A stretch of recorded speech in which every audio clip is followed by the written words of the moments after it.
ngọt ta cả lại đọt đài nó cứ có bị đau mũi tôi đau mũi anh ấy cứ mau pi chừng ngư ấy mau pi chừng ngư đi tập bát ai miền pi tìm muối mau pi rồi biếp phải là cam mình tới tí pi đồng na giấy đã ọt rõ cả đây ai miền pi năng để thông đây chúng ta sẽ mới tí muối ai pra thịt trâu mình xăm rống tí pi ai mau pi đồng na giấy đã mình lọ đồng na giấy đã mình đồng na lũ lo rồi bỏ viên nó còn ló ai không tăng pi ra chân na sầm pon đây ai không tăng pi bạch chặt than để dương riệp trong đây sẽ đạp đam chúng ta sụp trục khang pe cho trên chỗ là ban lõ và lừa trên chỗ là ban lõ anh nó hao thá không bạn than thì cả rồi đầu phần viết đây thôi ấy xảy ra phần viết lù lò lò và to tiết tay trong khơi rồi thay phiền chớn thì tu tới cho anh ta cao nâu cả ta tí mũi pra thịt trâu ở sòng sọp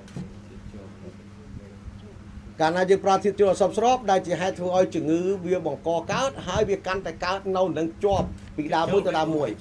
thịt trâu miền này thà chi tham cả sự cam để dừng pra nó chúng cá ở sòng rùm ở trầm trần ai tha miền xa thịt na muối để dừng pra tới bàn dù đắng miền này là bừa dừng vậy thà dừng tròn hay dừng ở bàn sai bía nó chọp chừng ngonนึงlà hô chẳng từ nên cái áo đầm na là cam chúng cá ai mà bị chi đặt đây chúng cá ai mà bị tham banh chẳng chỉ thổ ta mới ta muối nà đây chỉ đàm hẹp và tỏ mó ban dương thực kích khơi thật đàm hai muối ná cho nên giúp chi diêm tại tôi bây giờ đàm hai tí muối cái đó đàm hai tí pi là xem gì mấy đàm hai tí muối vẽ con cho mình thịt trâu đàm hai tí pi đàm na giấy ra mình này dừng điệp trong phong cho ca mình trâu điệp trong đây mình trâu ca đâm đó cũng điệp mình trâm trâu ca tạ tay mình trâm trâu đây chỉ hai thôi đàm na giấy ra biết lò từng pi nè nó sẽ tầm muối thì lại tầm muối thì bữa ai tê chi diêm thôi cho mấy trăm ca suốt lươn tam đại lươn tờ bàn đồng nó sai min tầm muối thôi oi trăm ca dương suốt lươn tam đại lươn tờ bàn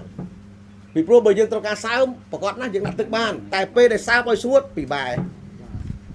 chẳng chi diêm tranh phong trăm ca điệp trong trăm ca dương mấy oi việc try top được việc tha bộ p sao thầu thường mấy oi ban chập suốt bạn ô tô p phliêng trôm khang máu đôi thật cả cái điệp trong phong là ó cái phliêng pi mê bay mê chọp kia ta cái cao bị phliêng ta bay ngay cái mơ tao sẵn lắc cái suốt cái ấy chứ dớn cái lạc cái ấy cho tao chả nó sao bọc yên nó ọt bà này dân tôi bay chỉ thiết châu trâu cái đó thiết châu mình trâu cái đó đồng na dây rạng vơ mà trâu cái đó không cái đó ao tầm miền biển nó cứ có bà mà chẳng do đồng nó sai với nước tập cài bành hà cứ chi diêm thôi chồng ca ao chẳng mấy suốt lươn tam đại lươn tập bản tí muối suốt đấy tí pi suốt đào làm bè suốt đấy trâu và can chop tích nịch mùi tiệt tức cao chồng cá cùng oi hồ chô không chồng cá miền này tức cao đây dơ nữa cao chồng cá dơ nữa cao chồng cá tả lên dơ nữa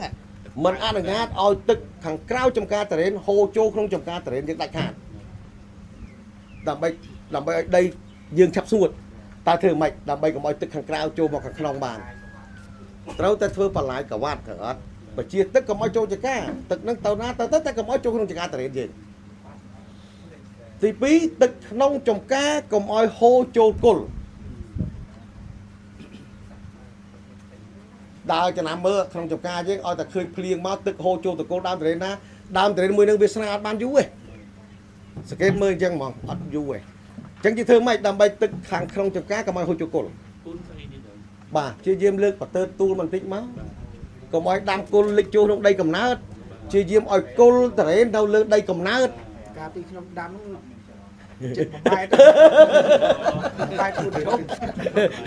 anh nói gì đừng xây vừa tiền ra đấy bà anh nói bà cài bánh hai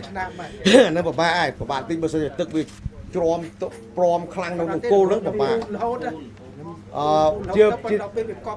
tu tao giang na rồi cana dựng đam tiếp chuyện đây cầm lá thấy tại dựng chia diêm trồng ra đấy ở tu nó không chuyện đây cầm nát việc vô tại đây thế tại cô viết đâu không đây là đại rồi ta bà sân bà dương trồng ra đây hơi khơi cô viết hai tam đây đang mà lơ nó chụp chỉ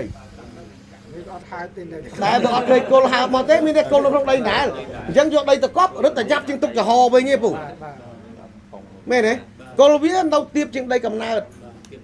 bữa cana dân vô đây tục pun lơ nâng tiết rất là giáp về số chất tục cho hò chứ lò chiêng pun តែប្រសិនបើពូនបើសិនជាយើងឃើញសញ្ញាថាគល់វានៅលើដីទំនួលទួលដែលយើងពូនអានឹងល្អមែនទេហើយយើងមើលមិនបានដឹងថាវានៅលើទំនួលទួលដែលយើងពូនហ្នឹងឲ្យតែឃើញរឹសរយាងវាឡើងមកលើហ្នឹងស្មើនឹងគល់វានៅលើដីទួលហ្នឹងហើយតែពេលខ្លះអត់ទេចម្រើនហើយតែអត់ឃើញរឹសទេអូខេអញ្ចឹង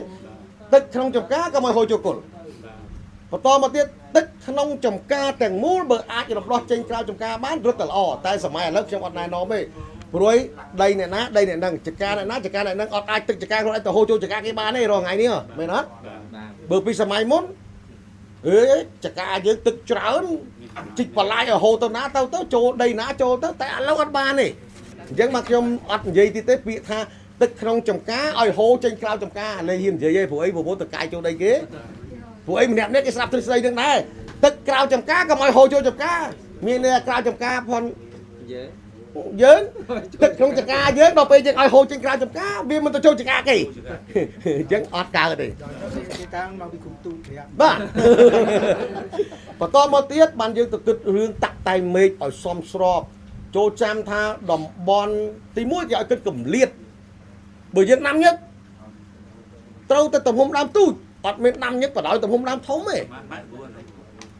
តែបើទំហំដែលស័ក្តិសមគឺ2ដល់10 3-10 ម៉ែត្រមួយបានស័ក្តិសមបាទទាំងអាចទាំងចាត់ទៅទ្រុងឬក៏កាំឬក៏យើងនិយាយថា10 ម៉ែត្រជាងគុណនឹងមិន10 2-10 ម៉ែត្រជាងអានឹងស័ក្តិសមមើលទៅស្រឡះល្អដើមនឹងក៏តែរ៉ែល្អហ្មង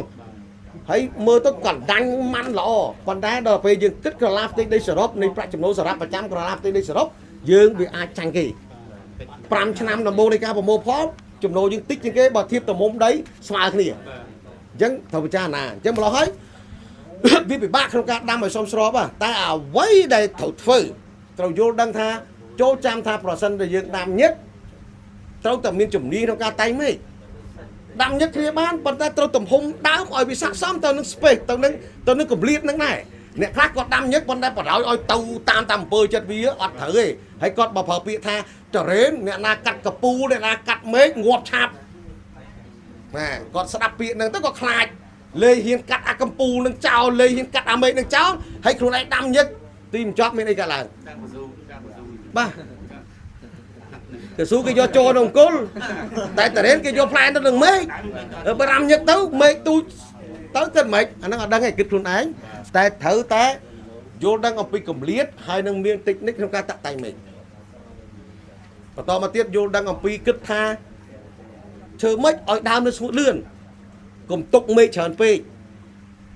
កុំទុកវែងពេកមេឃហ្នឹងកំពូលដើមតរេនហ្នឹងកុំទុកខ្ពស់ពេកកុំទុកចំនួនមេឃហ្នឹងវាច្រើនពេកឃើញមេឃច្រើនចេះស្ដាយទីចុះបានផ្លែស្មើនឹងមេឃតិចហ្នឹងឥឡូវទៅមកដើម100មេឃប្រសិនបើមួយមេឃតែមួយផ្លែមួយផ្លែមកដើមនោះបាន100ផ្លែតែទីចុះវាបានតែ 30% នៃចំនួនមេឃសរុបណាអញ្ចឹងតែចាំបាច់ចិញ្ចឹម100មេឃទៅអីបាទបើតិចនេះខ្ញុំ3យកមួយ3ទុកសកួរ1មាន4មេឃយកមេឃ3ផ្លែជាផ្លែអញ្ចឹងបើដើមតរៀនផងខ្ញុំអនាគតទៅខ្ញុំគិតថាត្រឹមថា9 10មេឃតែ22មេឃហ្នឹងបានហើយបាទ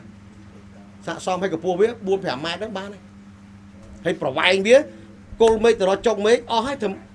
4ម៉ែត្រតិចតួចហ្នឹងបានហើយឬក៏3ម៉ែត្រកន្លះហ្នឹងបានហើយជ្រុលកាត់ចេញហ្នឹងបាទគួរតែកាត់ពេលមេឃវែងតិចទៀតទៅបំពុលទុកកាន់តែខ្លាំងពេលមានផ្លែមកដើមកាន់តែចាស់មិនមែនផ្លែនៅគល់មេឃទេណាដើមកាន់តែចាស់ផ្លែទៅចុងមេឃ